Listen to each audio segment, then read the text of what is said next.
Okay, lovely. Hello again, and welcome to your part 2 of your reading. So, I'm going to go ahead and just continue where we left off. We were talking about Mercury here in Gemini, and now I wanted to continue with talking about its house placement. So, Mercury is in the fourth house, as you can see here. Each ones are labeled here, the 1, 2, 3, 4. I'll be sending you copies of your charts so you can have them. So the fourth house, essentially with Mercury placed there, means that because Mercury rules the mind, how you learn, how you communicate, in that fourth house, it's going to make you very, like, you're a very sensitive thinker. You're highly imaginative, and you lean towards the creative thinking versus the rational thinking. So you're more of a creative. So that's where that sensitivity comes from. You do have a very deep understanding of the image of the language of the soul. So now what that means is that you may be able to interpret dreams easily and symbols. You may be able to see the underlying messages of fairy tales and stories and myth, because that is all part of your creative mind. There's a great active imagination that comes with this placement that can lend to being a great storyteller as well. And this will definitely help you if you do like to write, to be able to be a great creative writer, and to be able to write stories, elaborate on myths. That sort of genre of writing would be really great for you, and something that you can explore if you haven't already. You may enjoy working from home, because this is, Mercury being such a strong planet in your chart is in the fourth house, which is actually of home and your roots and ancestry. So that's something that you may enjoy doing. Another thing that comes along with Mercury being in that fourth house are mediumistic gifts. So that is being able to communicate with spirits of the underworld, those who have passed on. So that's something to explore as well if you haven't already. Now there's a very interesting aspect here. You have Mercury right here in the fourth, and Pluto in the eighth. So this is actually called a trine, which is actually a nice soft aspect. It's really good. And this combination tells of a mind that can dig deep into the psyche, like those in professions of psychology and counseling, psychoanalysis. Carl Jung comes to mind with this placement. There's an interest in the darker side of life, and what I mean is occult topics. Occult topics are topics that are hidden, the deeper mysteries, like witchcraft, sorcery, that sort of thing. Those are all eighth house topics, and because it is connected to the mind here, it's very, very strong. This is your connection essentially to underworld deities, and even demons, daemons, earthly dwellers, spirits, and the ability for divining. So if you use tarot, oracle, astrology, any kind of seership, all of those gifts are going to be coming from this eighth house Pluto that is a direct connection to your mind. So that is very, very cool right there. Again, an interest in the underworld, such as tuning into the spirit world, is going to be something that is kind of an innate gift of yours. And also shadow work, is something that could be very strong with you. You could already be very used to exploring really deep psychological depths that many others don't. So that's something that you could already come in with innately. And also, again, mediumship, the communication with the dead is something that could be very strong here with you. Now, because this is a soft aspect, it means that you already came in with these gifts, so you can tune into them, you can cultivate them with ease. And sometimes they lay dormant because they're so easy. So you don't have to work hard to cultivate them. And often people, when they come in with these easy aspects, they believe that everybody does. And so that's not the case at all. So that's something to really kind of hone and try to cultivate if you haven't already.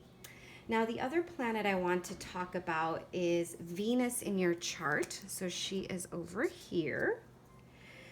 And she's also very dignified and well placed. So Venus in the sign of Taurus is in her rulership.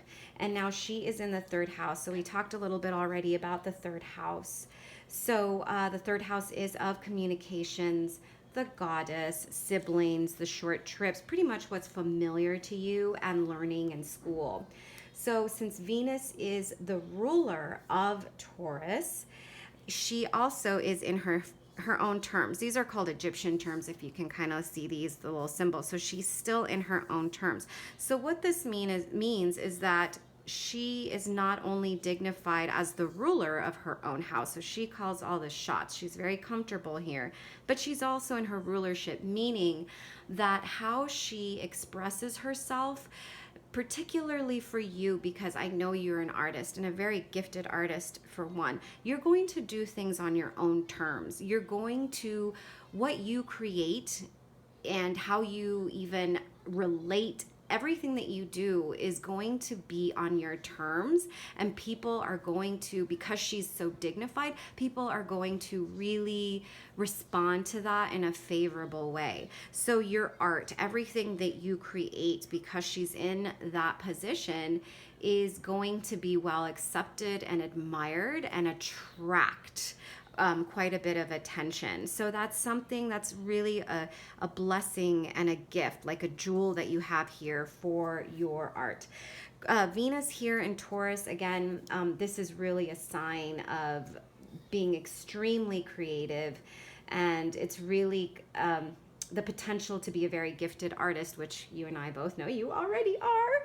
I certainly think so. Your work is so beautiful.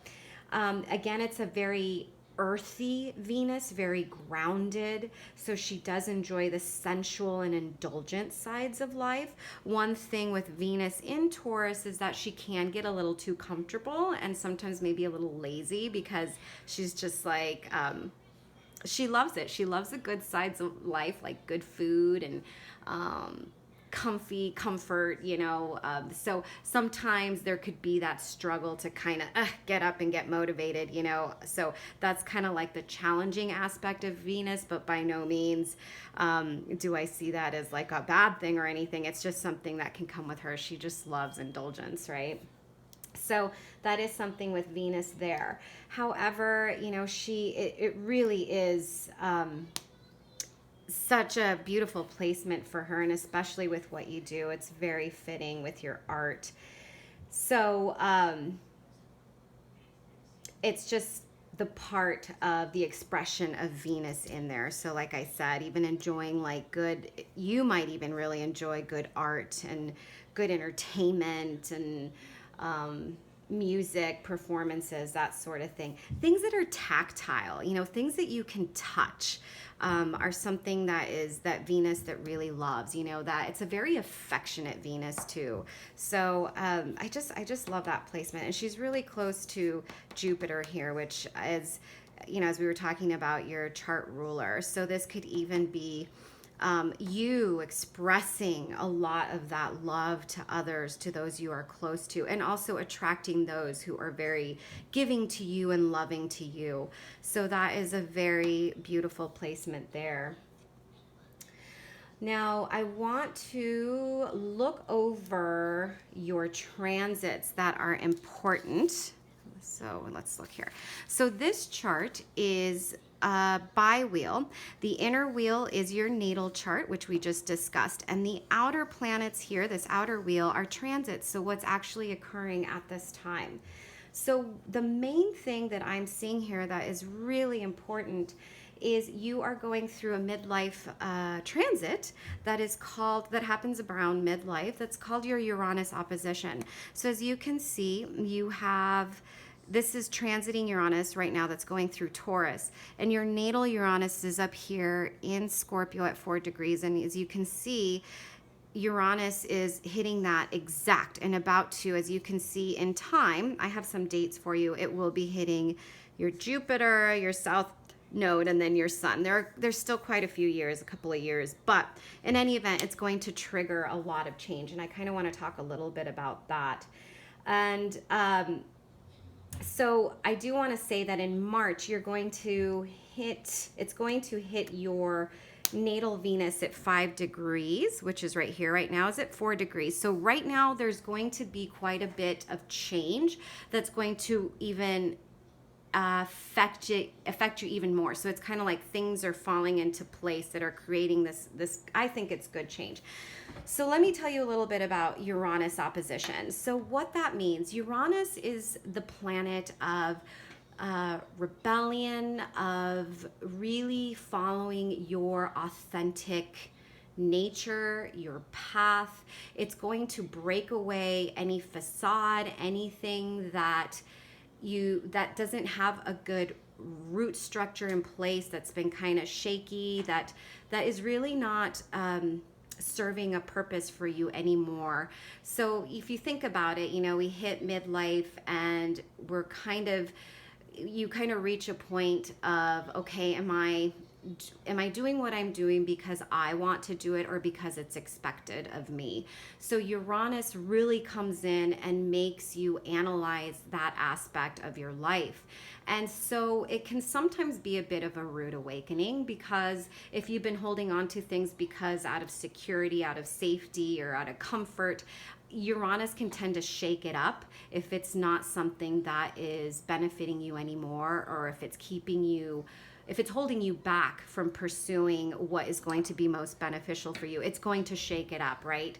But ultimately, it's going to lead to a much better place. It's going to put you in a better position where you're going to be able to really pursue what it is that your soul is here to do in this lifetime.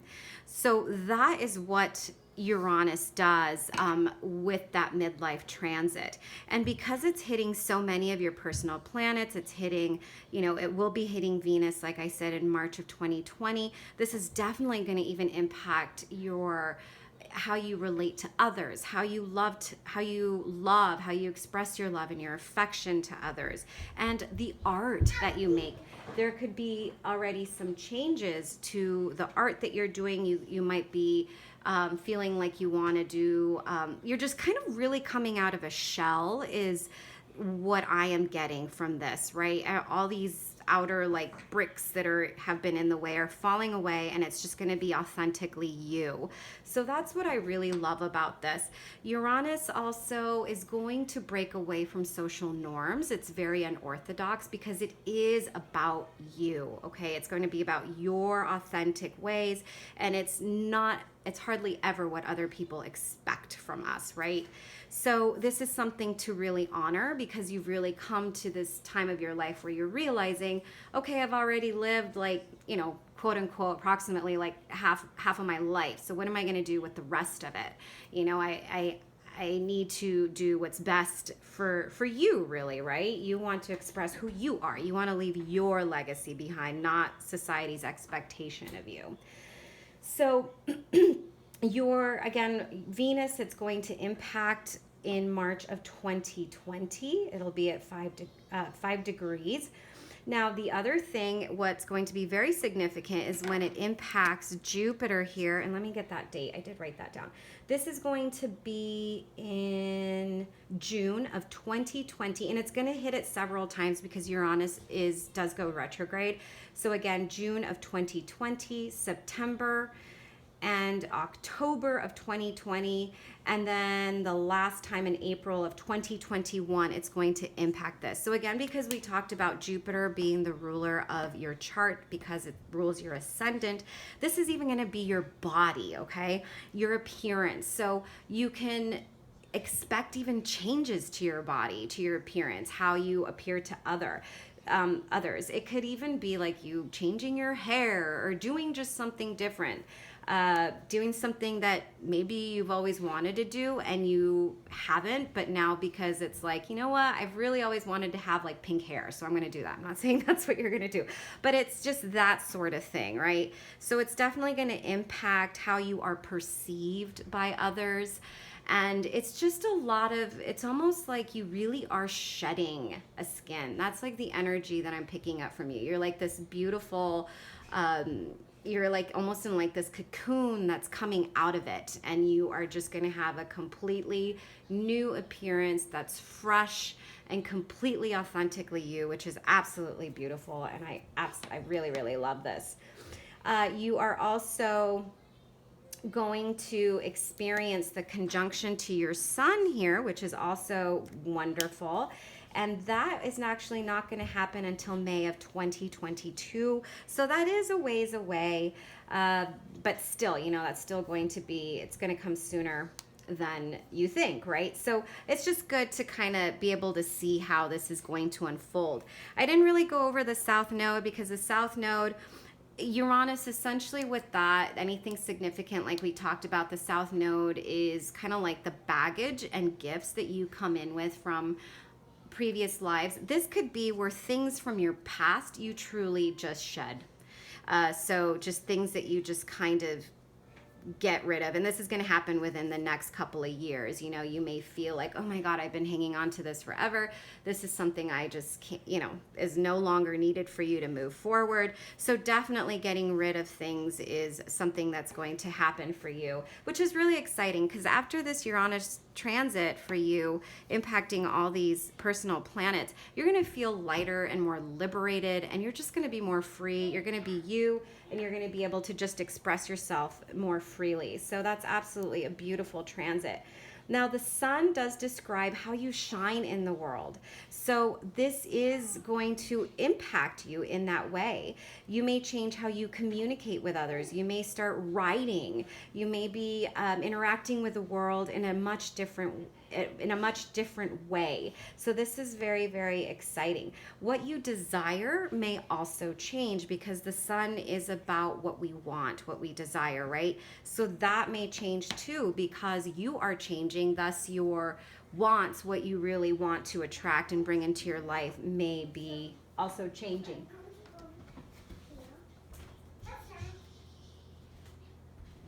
Okay, and then let's get on here with after your sun. I make notes because I don't like to get sidetracked. So I think all of this change is going to be very beneficial for you. Now, one of the other things I do want to talk about is that it's another transit that's very, very important, and I absolutely love how it's falling into place with your reading here, is around the 18th of November, transiting Jupiter, which is up here, is going to hit your natal midheaven. So let me tell you a little bit about the midheaven. The midheaven is this essentially describes the tallest point on the ecliptic that the sun traveled on the day that you were born. So to the ancients, they believed that this is where the soul is trying to ascend towards in this life. This is kind of your guiding light in the world. So often your career falls into that, you know, anything, your public image, your work, your industry, all of that is what comes into the 10th house. It's also like the house of fame, your reputation, your profession, and your status, right? And with Jupiter, when Jupiter transits a house, he's kind of considered the Santa Claus planet because he comes bearing gifts. So he always brings abundance and luck. And when it transits, not only just the midheaven, that's definitely the apex of it, but when he goes through that 10th house, he's going to most likely bring promotions and honors to your career. So it's really exciting because this could also be that you get more noticed, right? You get your work, what you do in the world is noticed by others. That's like a gift that Jupiter is bringing. Now, this is all going to be even, so this has been happening for the past year, but as it gets closer to your midheaven, as you can see, it's at 22 degrees right now, and your midheaven's at 27, it's going to kind of reach the the culminating point, and then Jupiter is going to move on to Capricorn in December. So this is a pretty good month, you know, but you have been working towards it. But I did want to point that out just because notice these opportunities that you've been getting in the past year in relation to your career, to the work that you do, to your image in the world, what you're doing with the world at large, because these are all Jupiter gifts. And these are all opportunities that Jupiter is bringing to you. So if there are any opportunities that have been presenting themselves to you, or that are being presented and that are coming, and this can even go into December, but notice these opportunities that come to you because they're just going to help you grow as far as your profession goes and your industry skills. So this is something that's very exciting to have Jupiter go over your midheaven. This only happens once every 12 years.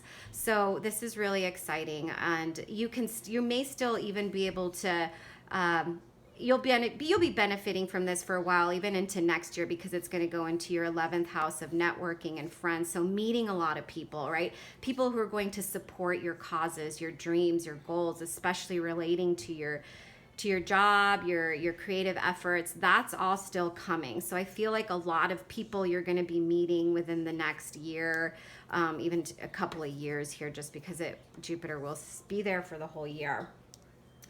So that's a really exciting transit that I think is one to not ignore. Another thing with Jupiter going over the midheaven is it really is a time for you to even explore work-related work and study. So even if there are things you want to continue to study, that's something to do that you're going to kind of add to your tool belt kit, you know, with what you offer to the world. It really is a time when you're learning more about your industry and sharing your knowledge also with others.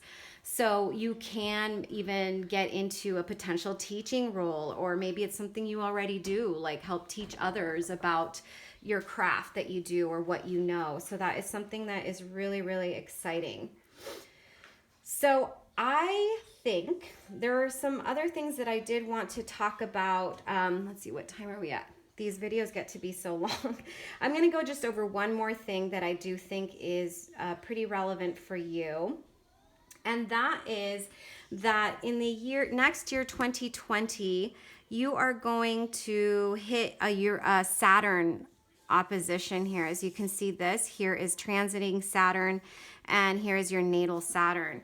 So almost like we were talking about Uranus, Saturn is, when this occurs, the Saturn cycle can bring growth that you're experiencing, and it can bring it to a stopping point, okay, of completion. Because what Saturn does is it really comes in and just trims away anything that has become a distraction. So we kind of talked about how Jupiter is bringing all of these opportunities to you. And if you get sidetracked in any of that, Saturn is definitely going to put you back on track, right? So right now you're in this kind of finding your authentic voice and all of this, right? With hitting your Jupiter, your South Node, and your Sun.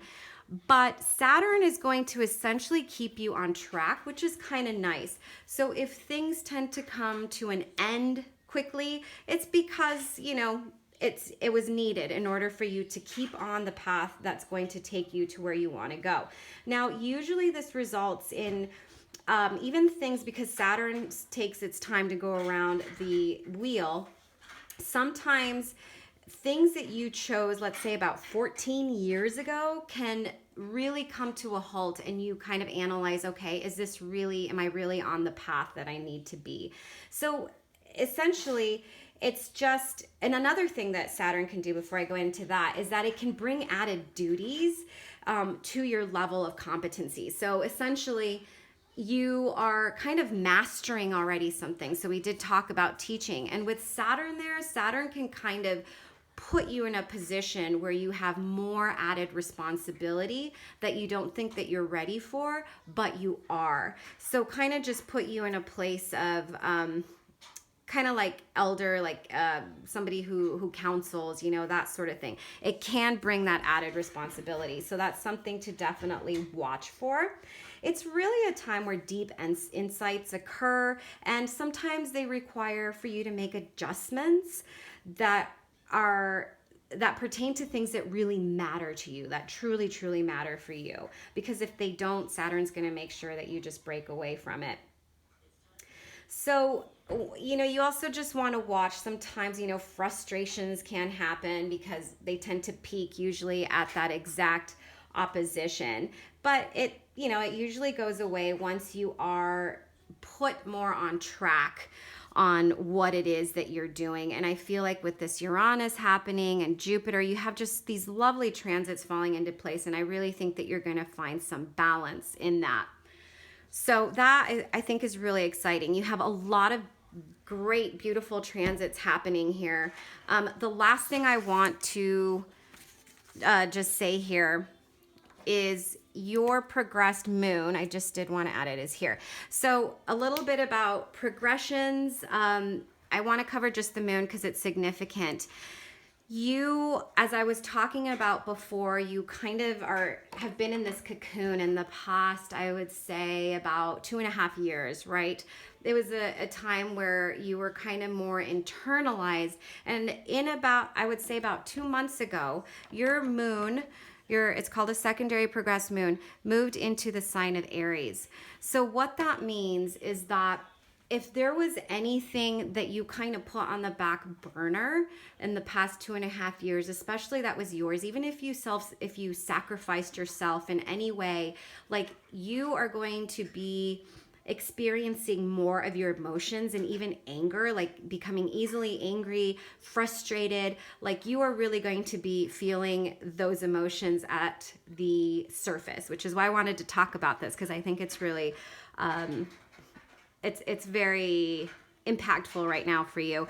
So with this is that an Aries moon progression is going to make you act on things that you haven't in the past. You're going to have more of this courage and confidence to speak your mind, to step forward. You're going to have more of this energy that, if it's not funneled productively, it can lead to altercations. So I always say with a progressed Aries moon, it's a good idea to get some exercise and work through any frustrations and stress so that they don't build up and you don't end up exploding, because these kinds of explosions can tend to happen. And this is going to be going on for the next 2.5 years.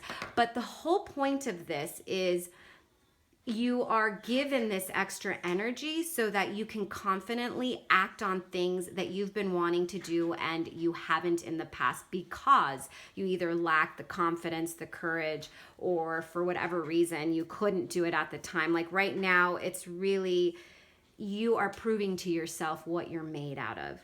So that is something that is very, very beautiful. It's a very action forward progressed moon, and it really ties in nicely with all of the transits that you're going through. I just really, the energy when I tune into you is you are just really coming out of this shell, and you're coming out of it more confidently, wiser, and you are offering offering your gifts to the world in a very authentic way. And it's actually a very exciting time for you. Like, the next 2.5 years are going to be major growing years for you. And so it's going to be exciting to see where you are in like 3 years. I think there's going to be a lot of change. There's a lot of growth happening, and it's really exciting. So I'm actually really happy to be able to see this unfold for you. So that is going to conclude our reading so that I don't go too far over. I always feel like if I make these readings too far or too long, like, people just get bored and they don't want to listen to them. So it was such a pleasure reading for you, my dear friend. I am really excited for you and all that is unfolding for you. If you have any questions whatsoever about your reading, please don't hesitate to reach out and ask me. Again, I will be sending copies of your charts with the links to your video recorded readings. So I hope you are having a great day, and I will talk to you soon. Take care. Bye-bye.